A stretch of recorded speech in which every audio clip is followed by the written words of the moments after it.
Kapwa binawian ng buhay ang election officer ng Dato Udinsinso at Maguindanao del Norte at ang kanyang asawa matapos tambangan ng mga armadong lalaki Miyerkules ng umaga Marso 26.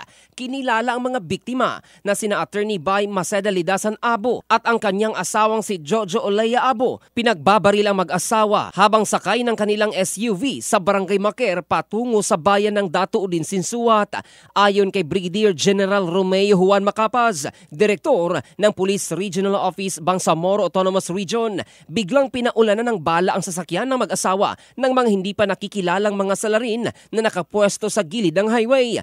Agad silang isinugod sa ospital, ngunit idineklarang dead on arrival. Mariin namang kinundina ng Commission on Elections ng Bangsamoro Region ang insidente at nananawagan sa pulisya at lokal na pamahalaan na magsani-puwersa upang matukoy ang mga nasa likod ng pamamaslang. Samantala, isang araw bago ang insidente, araw ng Martes, Marso 25, isang pick-up truck na pag-aari ng isang May Crisensuat, chairperson ng Barangay Nikita ng Bayan, ang pinagbabaril din sa Barangay Bito. Halos 10 kilometro ang layo mula sa ambush ng mag-asawang Abo. Wala namang nasugatan, ngunit nagdulot ito ng takot sa mga residente.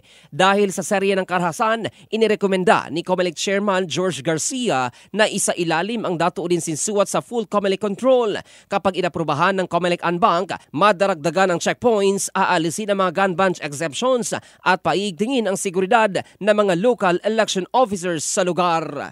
In the heart of changing lives, ito si Jofel Candado ng Brigada News Philippines, the Music and News Authority.